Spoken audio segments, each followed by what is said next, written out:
All right, we have a frontline article. Says it is about juvenile justice, and it's published in the section called From Both Sides. And just from my experience, I know that from both sides, it's going to aim to try to show both sides of an issue. Um, so we can look down here and let's try to scan over this document and see with what we're dealing with. It says right here that this guy in the picture is a deputy district attorney for the Juvenile Justice Division of the Santa Clara County's District Attorney Office. Okay, so juvenile, that means he works in law with minors.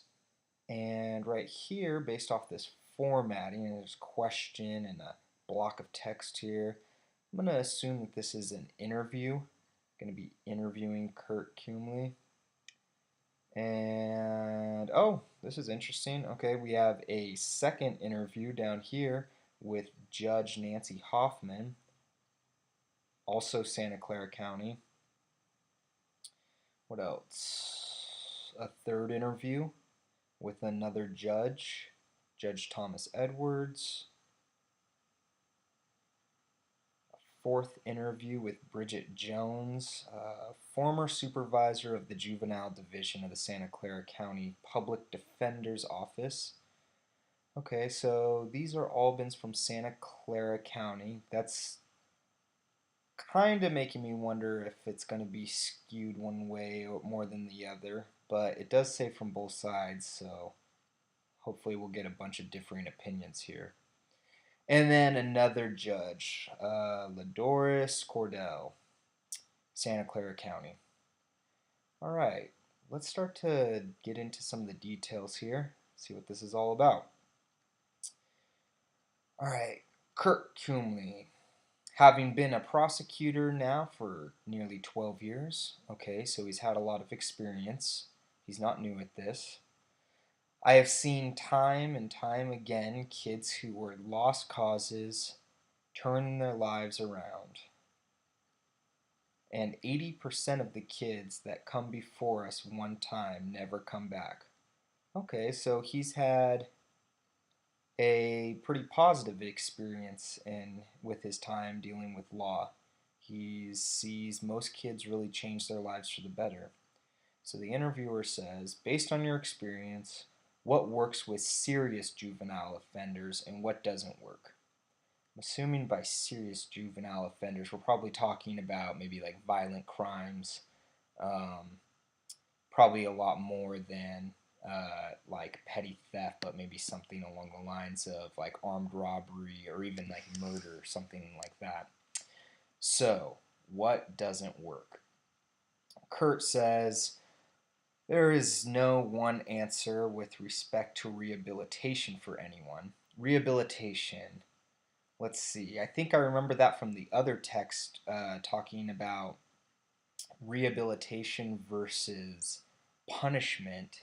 Rehabilitation was talking about getting someone better or making them fit into society better. So there's no one answer with respect to rehabilitation for anyone. Okay. Juvenile rehabilitation is an art and not a science. Huh, wonder what he means by that. Let's see. What works for one kid may not work for another. Okay. And so what you try to do is to do as many things as possible, hoping that something works. That's not very specific for me. What does he mean by that? Juvenile rehabilitation might be a lot like taking swings at a piñata. Alright, jokester, you think it's all fun and games? Let's see here. What else?